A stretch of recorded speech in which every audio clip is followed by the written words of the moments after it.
just talking about irrationality in the stock market. Why so mad? Or is that why so angry? What's the Joker thing? What does he say? I forget. Why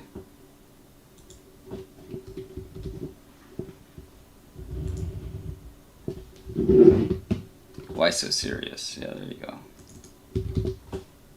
Thank you. So we'll start with portfolio volatility. Okay, so number of good ideas or investments is naturally limited, right? So you've seen this portfolio depends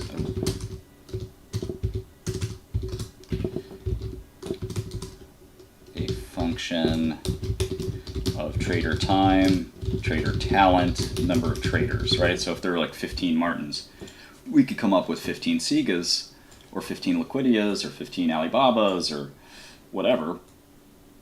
And there's only one of me that works for me at the moment. I have a couple of guys that help me out, but mostly it's me. Good morning, Amanda. And so, this is frustrating.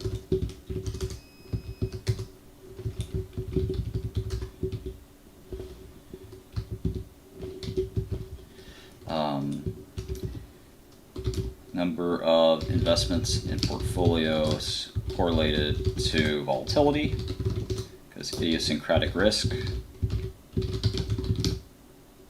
cannot be diversified,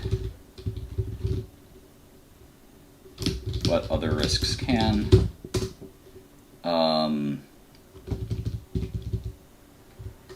So even one good idea can bring a lot of volatility to a portfolio.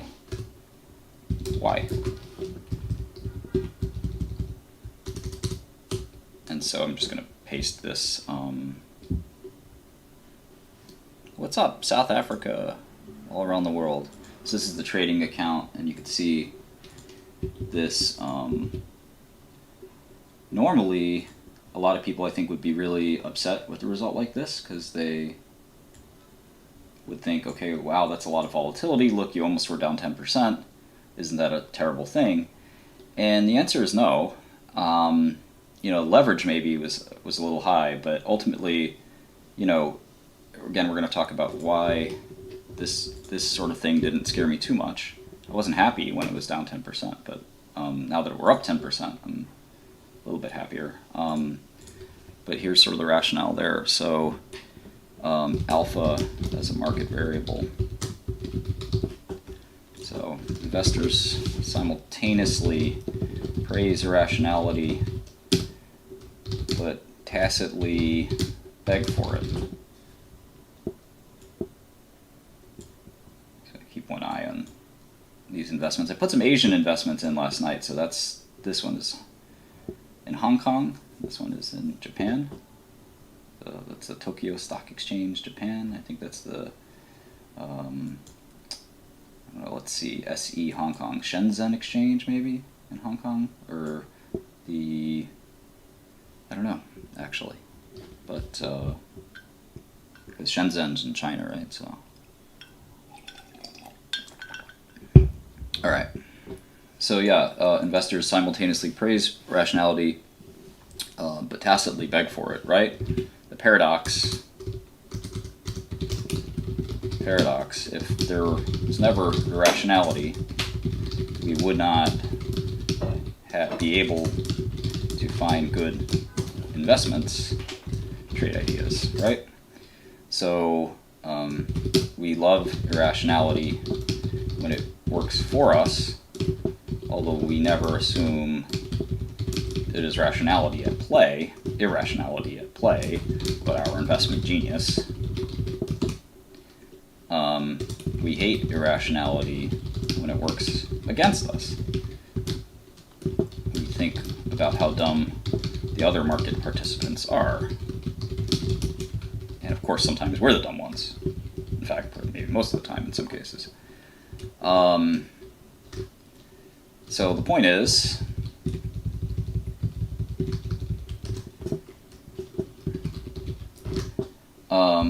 let's see, what is the point? One must accept irrationality and even embrace it. Obvious corollary.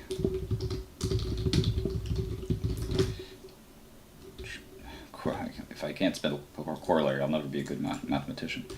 One obvious corollary. When will irrationality shift? Oh, I should talk about alpha as a market variable as well.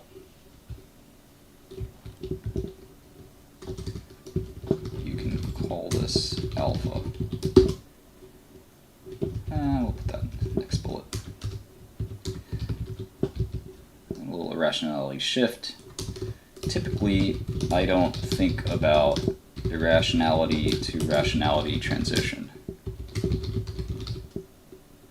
But with trades, it's rather important.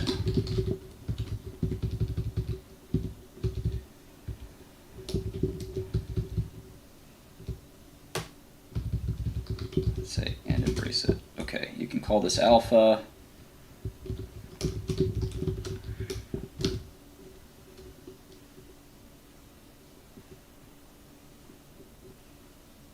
And you can call irrationality negative alpha, just as you can have negative beta in a market. So, you know, some conclusions, or maybe this is an example. What's up, web developers? We're here. A lot of us are here. We love web development here in the Shkreli-verse. Are you guys coming to ShkreliCon? ShkreliCon in New York City? The first annual ShkreliCon 2022. So anyway, an example, Sega tripled on Monkeypox outbreak. Sega drug already stockpiled for smallpox. There will not be more stockpiling for monkeypox, which is not a deadly or even dangerous disease with a low R.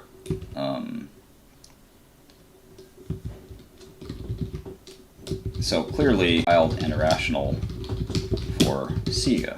It is impossible to predict when that will stop, when exactly that will stop, only that it will stop, provided that monkeypox fervor dies down. One way to look at this is the second derivative. Sega stock can't go up unless monkeypox news keeps amplifying not only in change but in rate of change. So that's something called the second derivative in calculus, right?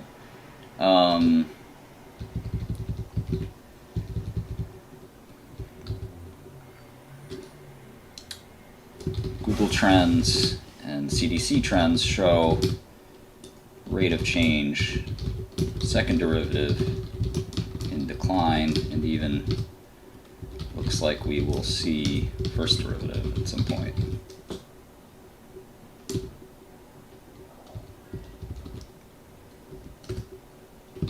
But stock is still up quite a lot from pre-monkeypox.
Let's see.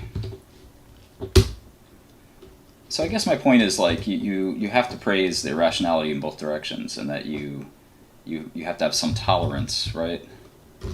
Therefore, one must have tolerance for losses and assume they're temporary, which is a very tough pill to swallow, no pun intended.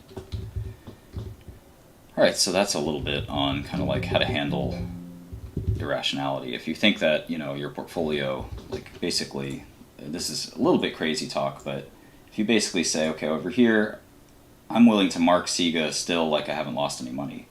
You can sort of see, like, you can connect this dot almost to like this dot and just be like, fuck it, this will come back. And I know for a lot of stocks, like, you can't do that, but that's what conviction kind of comes into play. So, that's kind of, I guess, the way I look at it.